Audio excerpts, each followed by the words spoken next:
Time right now is 4:42. 4:42. We are taping. Mr. Charlie Bibbs, we want to thank you for taking the opportunity to interview with us for the Voice in Action project with East Cleveland. For the record, can you state your name and your title? My name is Charles E. Bibbs Sr. Presently, I am the Vice President of the East Cleveland Public Library. Okay.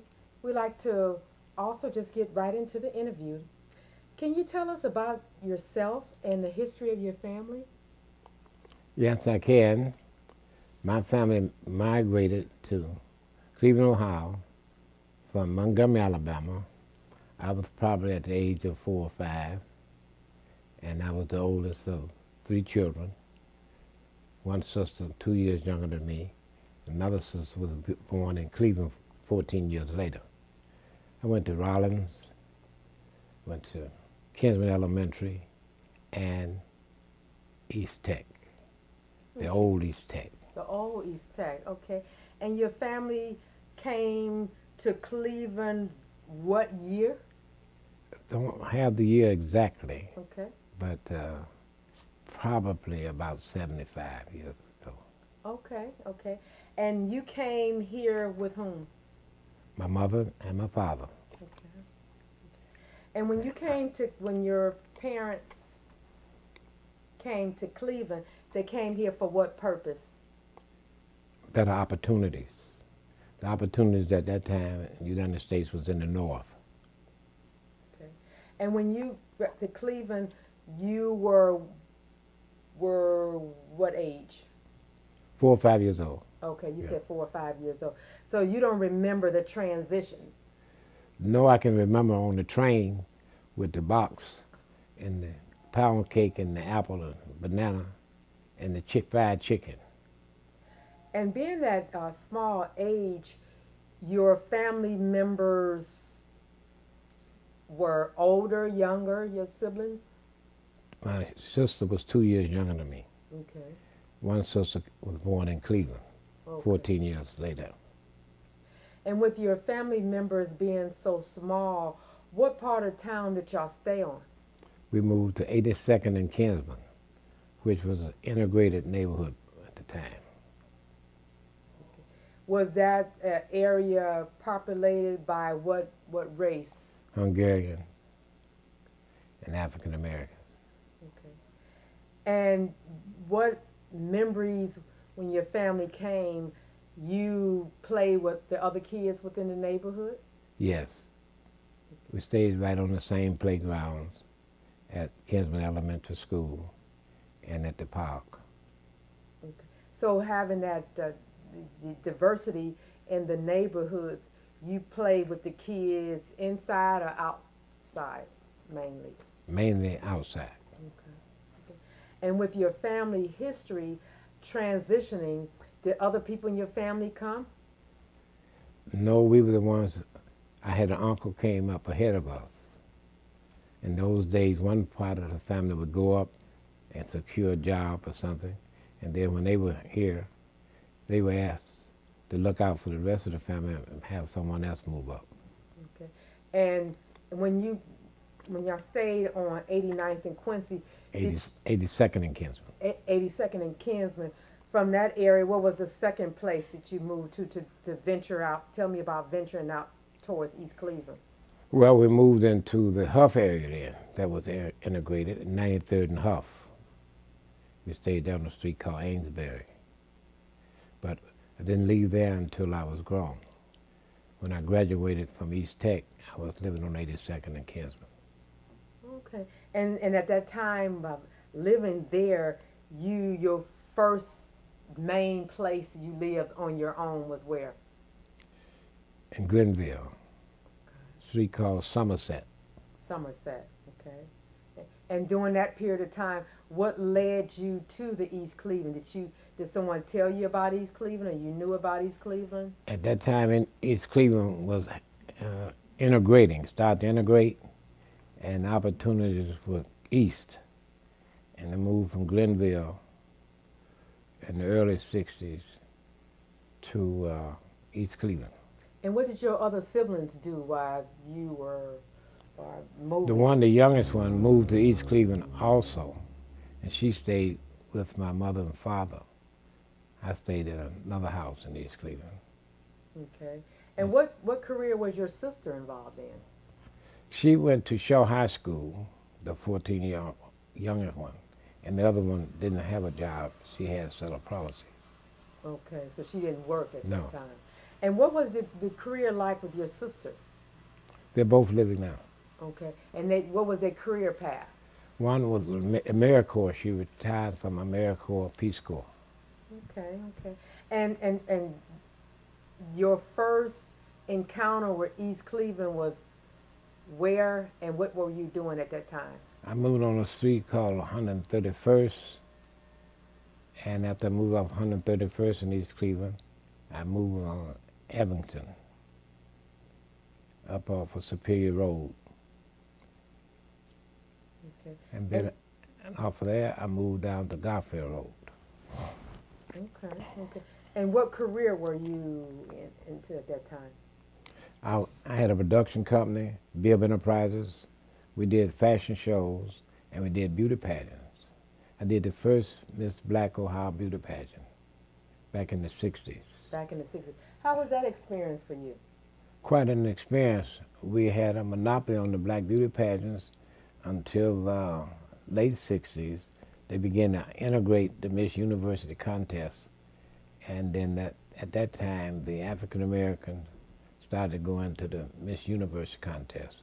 And the Miss Black America and Miss Black Ohio kind of disintegrated. Okay, okay. And at that time, you met a lot of people. Yes. Okay. And once you were in East Cleveland, you had established business there, correct? Right. I moved in East Cleveland in the early 60s, and probably about 63, 62, I opened my Bibbs Records Shop. Okay. What was that? What was that? That was at Euclid and Superior, not the shopping center there now. There was a different shopping center there, but it still was the center of town, Euclid and Superior. It was very difficult getting in the building because it was all Caucasians in the buildings, and the Browns were real popular then. And I found out that the bank owned the building, and it was a bank in the building, they owned the building, that he was a friend of the Browns. And he liked the Browns, and I had Jim Brown call out here to East Cleveland to verify that Bill would be a good business person for East Cleveland. And was that rewarding to you? Very rewarding. Okay. In what way? We had about a 30-year run, and we made it in the record business. And when the integration of the record became popular, black record, they called it crossover. If white records crossed over, there's no longer needed an African American record shop. You needed a multiracial record shop. And that's when the big record shops came about, like Peaches and Tower Records or what have you. And they didn't need the mom and pop record stores anymore. And it sounded like that was so rewarding for you to have it there. And that's Euclid and Superior. So at that point, it was a good location for you. Very good location. Very location. We also had a ticket business. We sold tickets for shows at downtown and for the front row. And we had a very lucrative business until a thing came along called Ticketron, all electronic tickets. You wasn't doing them by hand anymore, so that good job. And everybody used to come to you to get their tickets records and tickets, right. So it seemed like you knew a lot of people. Right. You was well known. Well known. Who was the most famous person that came to your record shop? Probably the most famous was the athletes. Muhammad Ali came to my shop. Jim Brown. And the Reverend Sam Titmore, who also played for the Browns. Okay, okay. The politicians came later on when we opened the second Bibbs record shop on Euclid and Taylor. Congressman Lou Stokes, George Forbes, Honor Pinckney, who they all inspired us to go into politics in East Cleveland. And East Cleveland at the time had a form of government called Commission, City Manager form of government. And in 1985, we changed that form of government to a mayor council form of government. And Attorney Darrell Pittman was our first mayor elected. Oh, great. Let me go into my next question. Can you think back to your earliest memory of East Cleveland and tell us what life was like then? Yes, my early memories of East Cleveland, probably the biggest shock was my sister was going to Shaw High School, and coming from Cleveland, we had never encountered uniforms, but they had nice little uniforms. Everybody had to wear uniforms in school. Their shoes, all the shoes, and their blouses and skirts all had to match. And that was quite challenging. And in those days, they had swimming. It was required that you go swimming as a part of your education. And I'm surprised now in East Cleveland we don't even have a public swimming pool, and we don't have a swimming pool in the school system. Does that bother you? Absolutely. Okay. Why does that have a big effect on you? Because now we have African Americans going into the Olympics this year, Yes. who are swimmers. In East Cleveland, you can't even go in the swimming pool to learn how to swim, to take on a challenge like that. And it's a great career. Great career. And you would like to have the swimming pool should have been a part of East Cleveland, and it was where? We had a swimming pool on Shaw Avenue, and we had the Co-op Center. We had Co-op. We had a swimming pool up at Shaw High School. Well attended? Was that a Well attended, yeah. And we had 2 hotels with swimming pools in them. And at this point, to your knowledge, we don't have any. Any swimming pools now. Okay. And when you mentioned the Olympics, what effect do you think that the swimming pool would have had on the Olympics if we would have had one? Since just yesterday, one of the East Cleveland graduates, Tally, was an All-American put into the Hall of Fame coming out of Shaw High School. That could have very well been a swimmer coming out of Shaw High School this year. And he was known for? Football. Football. And he went to Shaw? Yes. Okay. Is he still here in East Cleveland? No, he's not in East Cleveland now. Okay. But he's in the Hall of Fame at this point? At Shaw's Hall of Fame. Okay, that's great. That's a wonderful thing. Just leading next to the next question is, what are your fondest memories of East Cleveland? Well, GE probably is our biggest one. At one point, the GE Christmas lighting was the biggest Christmas lighting in the country. Since GE produced lights, and you were able to drive all up into the company, or the plant, so to speak, and see all the lights, Christmas lights that you could see driving without getting out of your car. That was quite a beautiful sight. Now they put the Christmas lights on Noble, you can ride past them, but they don't have them like they used to. We had a place called the Ski Hill, where I taught my son how to ski. We had an ice skating ring, where I taught my son how to ice skate. And the shopping center at Euclid and Superior used to be 2 floors. Up over King's Shoes used to be a bowling alley. And I taught my son Charles E. Bibbs Jr. how to bowl. Okay. And when you mentioned that the GE, which is still up and running now, is that correct? Correct. Okay. At one point, it used to be a company that you can drive through and see all the beautiful lights. People came Christmas from all light, around. yeah. Okay. But it still has the wonderful display during the Christmas season, Right. correct? You can see it on Noble Roads, but you don't go up into the plant. Okay. Drive through the plant. So it's the famous GE light companies that we use every day. Right. But at that time, you used to have access inside of it, but right. you just ride by it now. Right. Do you think they still have the same type of lights, the amount of lights that they had? They don't have nearly as many lights as they used to have. Okay. It was like going to an amusement park when you would go there. And it's during the Christmas holidays During only? the Christmas holidays. Okay. Well known throughout the city? Throughout the country. Oh, throughout the country. So people came all around. Because this to was see it. GE's world headquarters. Oh, okay. Here So in we East had Cleveland. lights that people never had. Wow. Is it still? The lights up are and running? beautiful, yet just not as many. Okay. Okay. That was a fondest memory for you. Right. Okay. And going to the next question, right into the next question. In what ways has the city changed over time? Well, it went from a majority European American when we moved here in the early 60s to now 95 to 98% African American.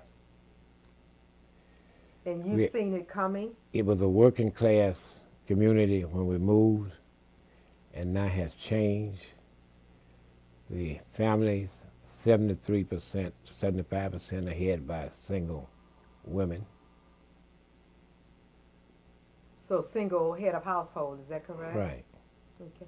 So what do you think contribute to those changes? Well, Cleveland had a lot to do with it. As it developed in Cleveland and they started tearing down the homes like in Huff from the riots, they moved east and they started to move into East Cleveland, and we got more than our portion of people who were not working.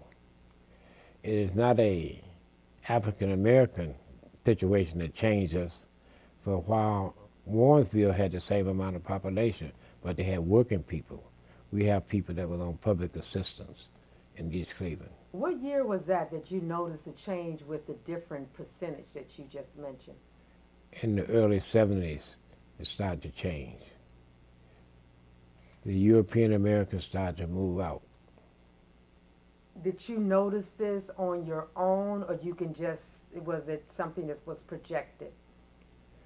Well, it was projected, but we noticed it also because I had two businesses in East Cleveland, and it was visible. You could see the change.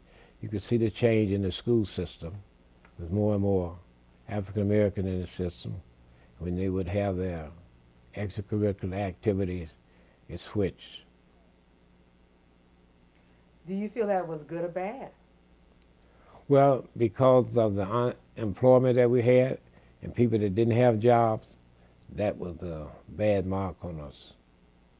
We could not afford to run the city like we did in the past.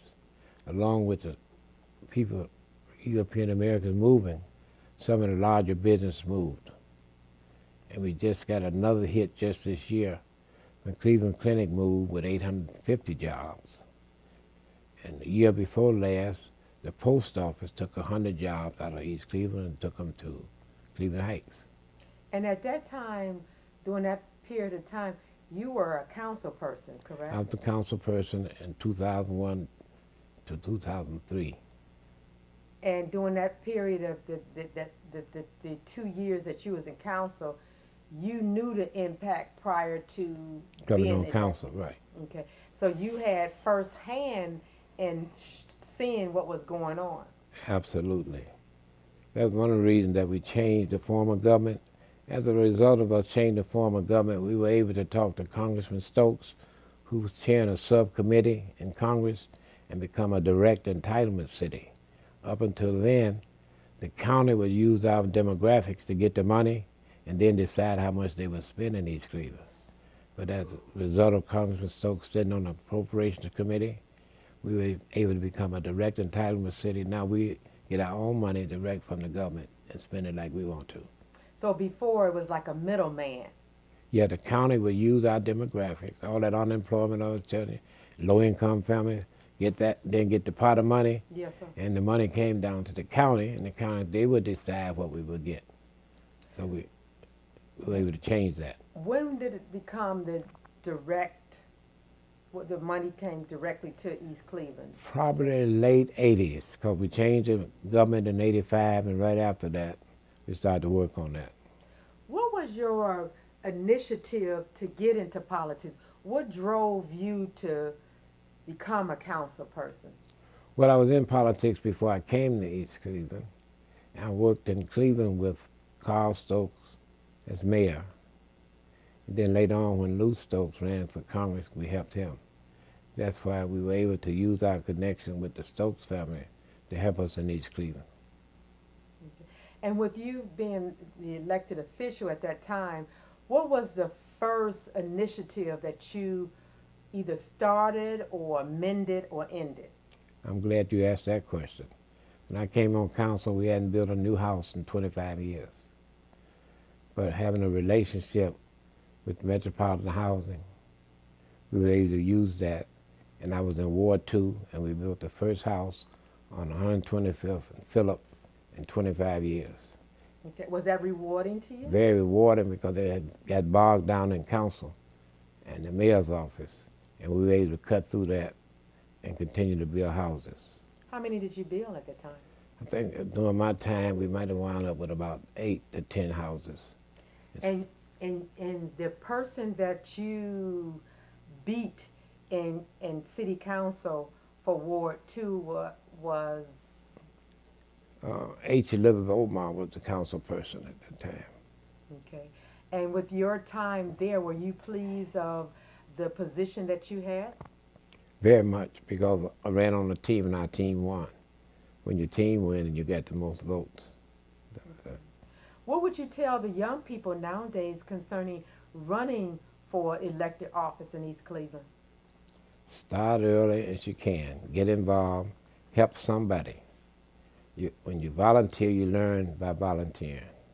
And now we're in a group, I'm in a group called the Carnegie Roundtable, which I'm the president.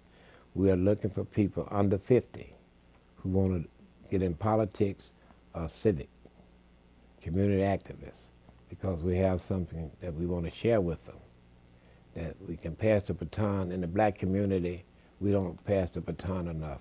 That's why we have to start all over. When Carl Stokes was the mayor, he was the first African-American elected mayor in a major city in the United States. After he came out of office, it took us 20 years to get another African-American. So with the new group that's implemented now, who is the main focus point you're looking for? I know you gave me a age demographic. What would be an ideal candidate that you would just recommend? Just be ready to be involved in politics and community activists. And what would you do for them? You would tell them what? We bring them on and see where they are and work with them. We have such an event coming up this month, next month, Sunday, August the 5th. We'll be at the East Cleveland Main Library and the Performing Arts Center with a massive voter registration drive, because the turnout in East Cleveland is one of the lowest in the state. Okay. So, go ahead, please. so we're going to do voter registration and voter education. Okay. With this being a Thursday, July the 19th, 2012, and being here with you, Mr. Bibbs, is definitely rewarding. And the group that you mentioned, and you want people to run for office, are you mentoring them for a certain period of time? Certainly. If they come in and get busy, we have a goal in mind of having them ready to get in the middle of it, jump right in the water of elected politics and community activists. They go hand in hand. One of the things that drives politics, you must have activists outside to push the inside. Okay. And another thing too, just to stay there at that particular point when you mentioned and you want to get more people involved. You want more people involved for change, of course. That's the mission, correct? Correct. Okay. And also to learn the knowledge base of it too. Correct. And not always to run, but just to understand the system. Yeah, not to run just for run, to run to change. See, most people don't even know what we're doing. They don't understand government. Let me give you a figure. 50% of the people who are eligible to vote are not registered. And 50% of the people who are registered don't vote. What caused that to happen? Apathy. They lose hope. That's why Obama ran on hope and change. Okay. And then that would lead to my next question. How has race and racism impacted you personally? Well, it started at an early age. And when I say I was 82nd and Kinsman, it's when my family came to Cleveland. And at the swimming pool, at that time it's called Wood Hill, but now it's Luke Easter Park, the African Americans had to be on one end of the pool and the white people on the other. And in the larger community at Euclid Beach, whites had to swim on one side of the beach and blacks the other. And when you went to Euclid Beach Park, blacks were not allowed to skate it. And we could skate all over the whites, but you couldn't skate. So you witnessed this with your own two eyes. Oh yeah, oh yeah, Okay, yeah. okay. And so that contribute to race or racism, you think? No, I think I was the witness of it, so that meant that I had to work to try to change it. And what did you do to change it? Well, we got involved with the NAACP, the Urban League,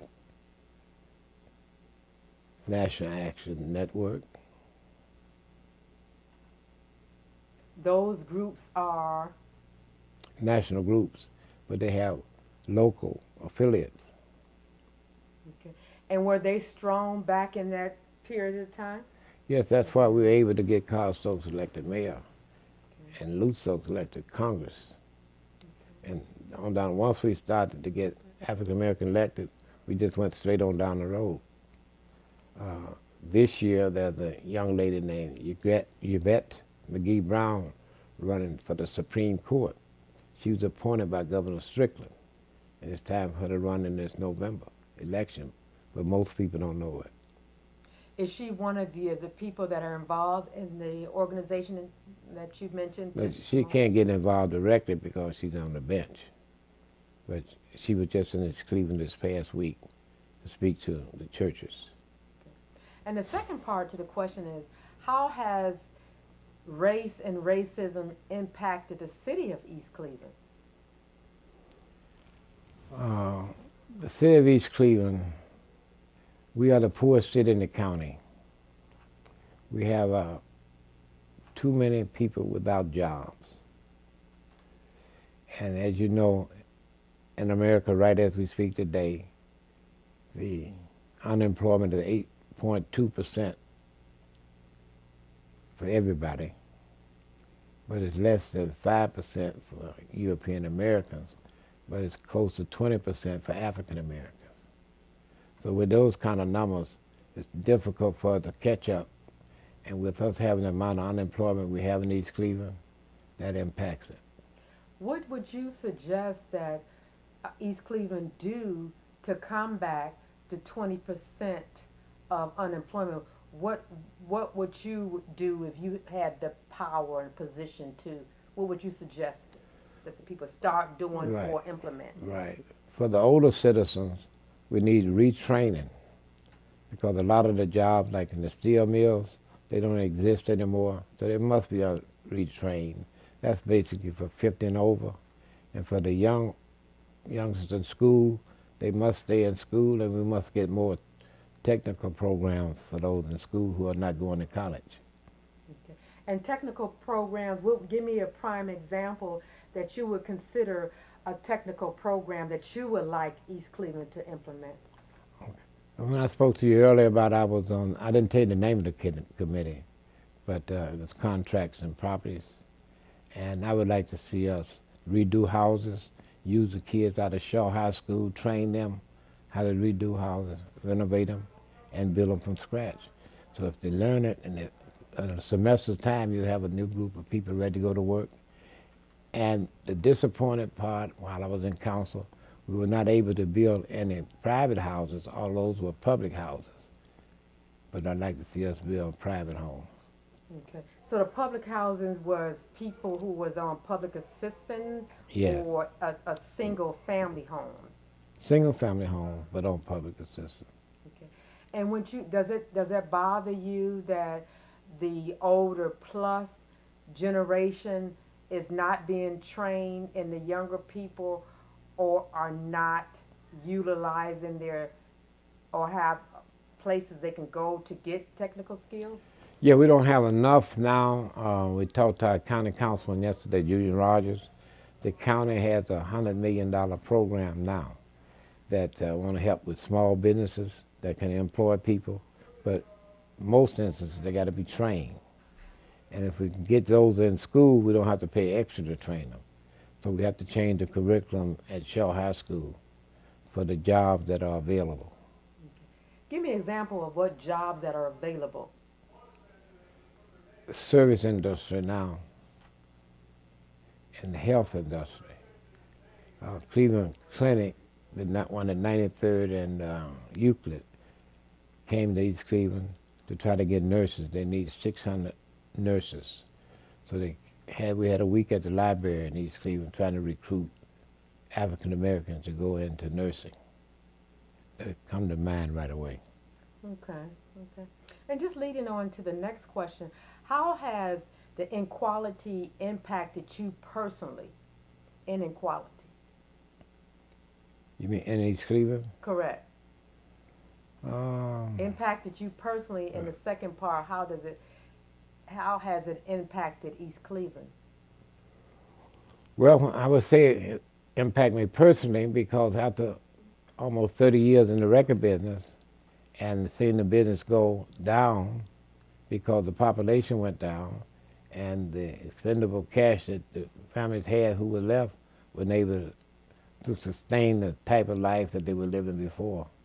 So that I would consider that a personal impact. And what about East Cleveland? Could you mention? Yeah, for East Cleveland. Because my businesses were in East Cleveland. Okay. Right. Okay. And you're saying that has the inequality has a impact on your business. Right. And not in my business, not in particular, but in general, we had a business association, East Cleveland Business Association, had 100 businesses, African Americans in it. Now those businesses are gone. We had 2 hotels in East Cleveland owned by African Americans. We had a theater owned by African Americans, bowling alley owned by African Americans. What percentage now is owned by African Americans Very small, compared to say 20 years ago. 20 years ago? Yeah. And 20 years ago is really not a long time. No. For an example, at Euclid and Superior, downtown, we got the one business that I seen when it came to East Cleveland. King's Men's Shoes and Reds Clothing. Did a long one for 40 years. Every business up on both sides. Asian, European Americans, Arabs. One, just one. Did you see this coming, or you felt this difference in the business changes? We did see it in a way because we were witnessing it. It wasn't, doing it in a blind, but there was very little that we could do about it because we wasn't controlling the banks and the lending. And when the housing market came in, you've heard of redlining. They wouldn't do that. That's a good question. Leading to my next question is, can you recall a memory or incident when the city fought for something? When the city community fought for something? Yeah, they fought to keep the Huron Hospital in East Cleveland. But they took it away. How And do when you they feel took, about that? I'm awfully mad, awfully mad. Because the hospital had 850 employees. We won't get 850 new people working for the next 10 years. Along with that, they took the trauma center. The nearest trauma center is on the west side and in Hillcrest. We have probably 4 or 5 people have died because they couldn't get to the trauma center. We don't have an emergency room. We have a health clinic that's open from 9 to 5. If you're at Euclid and Superior and you get in a bad accident, you got to ride 25 minutes. To the closest one. Okay. And with those, the Huron Road Hospital employees leaving, and you said at least about 850, correct? Correct. Okay. And why would you say it would take another 10 years to have those many people working at another establishment? Because since Cleveland Clinic left, other places are beginning to close. Which ones? We have right down the street, Kentucky Fried Chicken, closed, not coming back. Pizza Hut, closed, not coming back. It's a pattern. At one time, we had 5 new car dealerships in East Cleveland, but they're not coming back.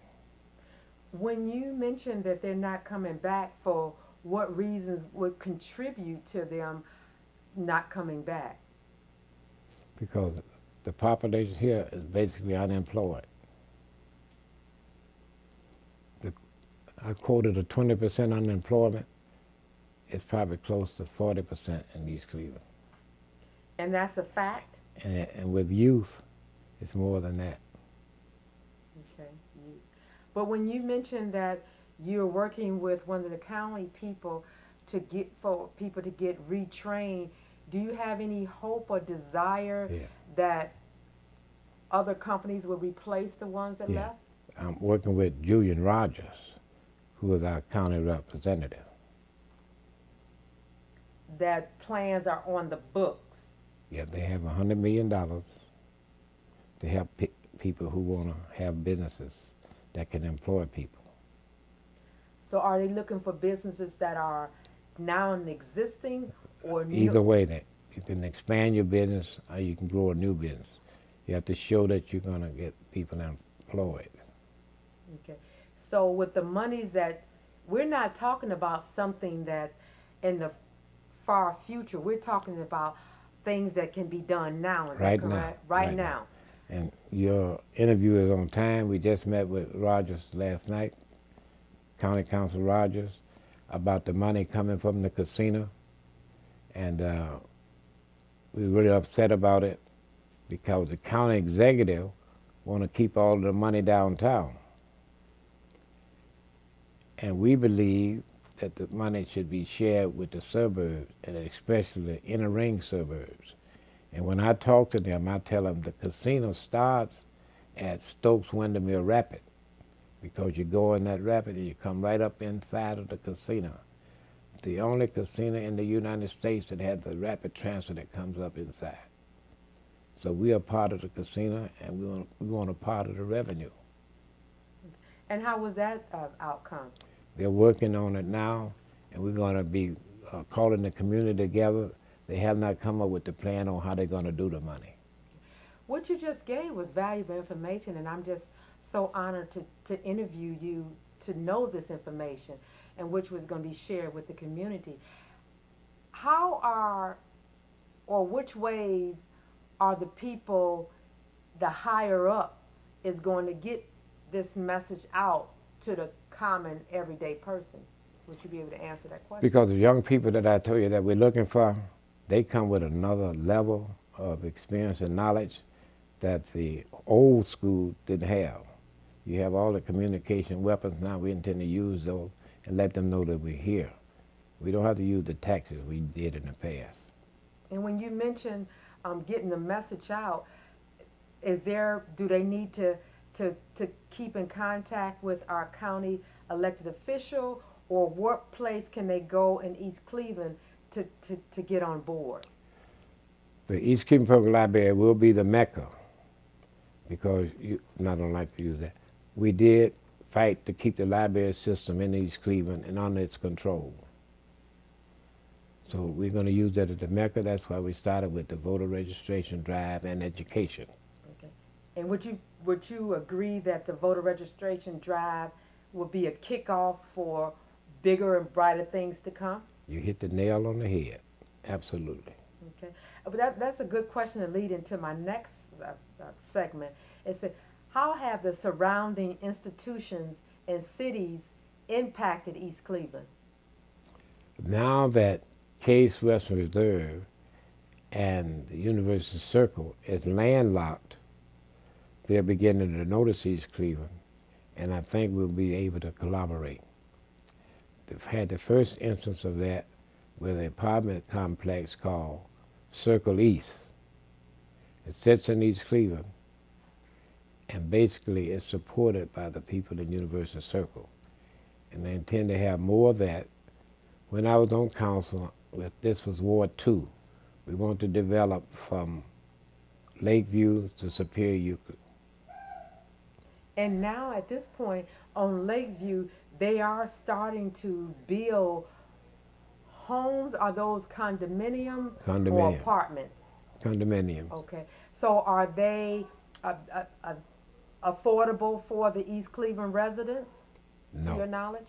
no. Okay. So who would be the primary people in there, and how would East Cleveland benefit? The ones that we train and get ready for the new jobs, Okay. Okay. So that's something that you're doing in the future. doing it as we speak. Okay, that's a wonderful thing. So leading on to my next question, what is your vision for a future of East Cleveland? That's the part one. First, we don't have to do any more studies in East Cleveland because we know where we are. For an example, we tore down 150 houses in the last year. Haven't built one. Okay. And the last year, 150 homes were demolished, is that correct? And at that point, nothing has been developed and on the books to build anything else? No, we're not building anything else, Okay, but we got some on the books, so we have to expedite it. okay, okay.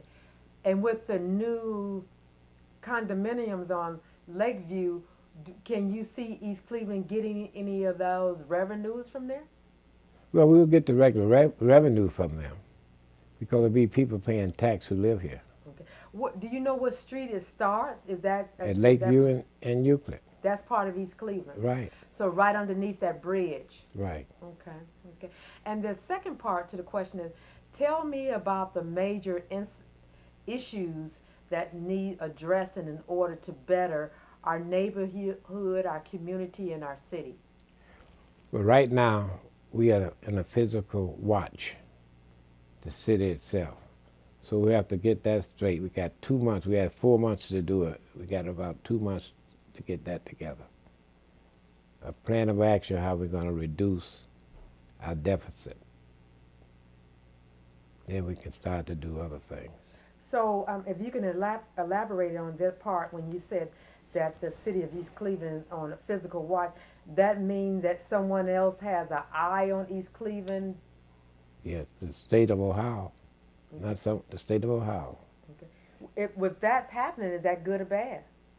That's bad. That's bad. So they want East Cleveland government to tell them in the next several months what they're going to do to get out of the Correct. situation. Right. And if they do, then what happened? If they don't, then what happened? If they do, we'll be able to govern like we want to. If they don't come together on a plan to eliminate the debt, the state will appoint a commission. And we don't want that to happen. So appointing a commission is never good. No, it happened in Detroit to 8 cities already. There's a city called Stanton in Pennsylvania. Everybody's pay was reduced to minimum pay from the mayor on down. And how would the average everyday person keep abreast of what's going on and with that valuable information? They haven't been able to keep up with it now. The average person don't know this is going on. Okay. But I lead you back to, we intend to make the library the mecca for information. Okay. We have everything you need there. And speaking about the library, and at this point, East Cleveland still owns that library, is that correct? Absolutely. Okay. And you are on the library board, correct? Vice chairman. Okay. With you being on the board, you've been on the board for how long? This time, about 4 months. I was on the board before I went to council for 10 years. Okay. So at this time, you just several months. Right. And at one point, you was there for 10 years. Yeah. The trustees who own the library, they all quit after they couldn't give it to the county. It was too much for them. But we bring it back. Okay. It's in the black now. We're going to keep it in the black. With you being on a school board for that long period of time and years, and now being just a few months, but you have more experience now. You come with a wealth of knowledge now. Thank you. Do you know that you can move it forward or have a clear vision compared to when you was there before? I'm trying to do an analysis. Right. Without a doubt, it was, you said school board, but you meant the library board. The library department. Spent 10 years there before. Was at a convention in Las Vegas. and I was chairman of the buildings grounds at the library, and found out that we could use public money to get the kind of performing arts center that we had. It just blew my mind. I didn't know because we had never traveled outside. And we came back and did that with private money. That's not taxpayers' money. Okay. That's a $4 million institution. Okay. And we know how to do that now. So with the knowledge that you have now and been around and been exposed, that has helped you out. So you Correct. crystal clear on what needs Correct. to be done and Correct. how it needs to be done, Correct. correct? Correct. Let me just ask you a closing question and do some follow-up closing questions with you. What would you be prepared to do to participate in making East Cleveland better? Well, I've retired 3 times. And every time I get mad, I have to come out of retirement. I had to come out of retirement to fight Cleveland Clinic about taking the hospital. I had to come out of retirement to fight the post office. And that was a big fight. 100 jobs, and those are all good jobs. Those are not the fast food jobs. Those are jobs paying 16, 17, 18, 20 plus dollars an hour. So now I'm back again. I have a goal for myself to have to do this in 2 years. 2 years. So I can do my final retirement. Okay. So you think this time would be the golden opportunity for you to retire? Yes. Okay. Let me just say this in closing, Mr. Charlie Beard. I want to say it's just been an honor to interview you, and you bring a lot of wealth to the table and knowledge. Thank you. You're so kind. And I would like to be able to say and have this taping so that the common person can see that as hope and people are doing stuff. And I would love for you to look into the camera and tell people, the common person that's out here struggling but want to do better, what would you tell them? Look into the camera and give us your passion on your opinion, and then I'm going to have 2 closing questions, and then I'm going to give it to my colleague. Well, the number one thing is to get involved. Get involved at all levels, whether it be at the PTA or I don't know if they even call it PTA anymore. Get involved. Go to the meetings of the taxpayers' meetings, school board meetings, council meetings, library board meetings. Get involved. Once you get involved, you'll see that you can make a difference. One of the reasons that things are going down in East Cleveland so fast, not enough people are involved. I was just fortunate enough to come along when it paid to get involved. I started a long time ago being involved. I started with Martin Luther King of getting involved. You got to be involved. This is on the. Can you see the date on there? 1965. 1965. Yes, sir. You see what I was doing? Ooh-wee. Yes, with See some that? heavy hitters. Yeah, that was running with Martin Luther King. That's like running with the president. Yes, sir. Okay. Yes, sir. Then on down the road, Al Sharpton, who's been involved all his life. That's George Edwards. That's who's on it talking to him. We're trying to help the black contractors get jobs in the county. We had to jump on the county last year because it wasn't hiring African Americans. And so that led me to the granddad of them all. That's Obama and Senator Brown. This is what getting involved will lead you. Okay. And This is why we have to stay, register to vote, and turn out to vote. It's all about voting. Okay. And when you mentioned that is just so powerful, the pictures, I'm going to see if my colleague, Brandon King, has a question, then I'll close it out. I don't have any questions. I'd like to thank you for retaping, and I'm going to still try with the university to access parts of your other taping, because your other taping has some dynamite information in it and some historic facts Right. that kind of help us understand how the city came from what it was to where it is, Yeah. and then your thoughts for it to move forward in the Right. future. So I'm If still you- pushing to have that tape. If so that you we can take that access it. tape and work with it, Yes. and president of my board is the expert in this field, William Flambro. That's what he do. That's Yeah, what we he know do for the Flambro. city. Yeah. So this we can merge it together. We got an opportunity. If you bring me some young people under 50, you'll see it turn around.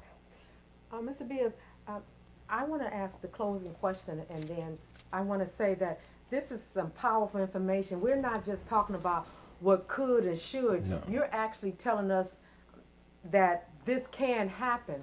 So hope is definitely a good part to see and hear and feel. So I want to just thank you once again for coming and being so passionate to come back for the retaping. And I would agree with my colleague, Mr. Brandon King, that we're going to combine them because it was powerful. Yeah, right. You was lightweight at that time, but you brought us some new up-to-date. So I feel that you heavyweight now.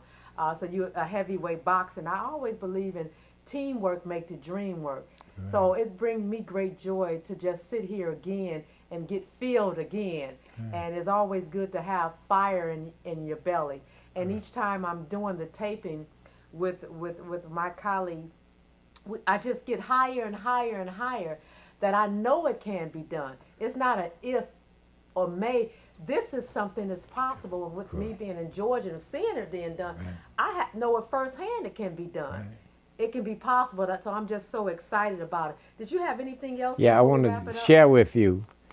We just started to put this together Monday at the breakfast, at the lunch we had for Reverend Crockett, who was our top guy in the Carnegie Round Table. He passed, so we said we were going to do something in his honor. So this is how it starts. You can get a chance to ride this one now. This is the big event. We just started to put that together for the August 5th at the library. Okay. Well, listen, I'll take this information and take it to heart and share it with my colleague. But we want to tell you that you are definitely a part of East Cleveland, and definitely a piece that needs to be expressed so people can know what's going on. And if you can just give one closing sentence for the people who don't have hope, what would you tell them? If you are in that position where you lost hope, there's always a chance of you getting your hope back. You have to apply yourself. Come out, we're here willing and able to help you. We have some tools that we didn't have before. If we did it with little tools, I know you can do it with the new tools. If you show any kind of initiative, we're going to help you. We got enough of the ones around who want to help that will help, if they're willing to help. Well, thank you once again. It brings me joy. We're going to wrap this up, Mr. Charlie Bibbs, and I'm wishing you great success. Looking forward to it. If we need to come down to the East Cleveland Library to do anything that we can to bring it out to the community, that East Cleveland is back live in a living color with Mr. Charlie Bibbs, and we are so excited. Now, I would be thrilled. I want to ask you this. Do me a favor. I want you to cover this event. We got some other people covering it, but I want you to cover it also. Well, so you'll have the beginning of the new East Cleveland. Okay. Well, let me just say this. I'm not the authority figure. Pass the word on. But we will pass it along. Want to say thank you once again. We're going to wrap this up, and we're just going to say thank you in closing. Thank you. Bless you.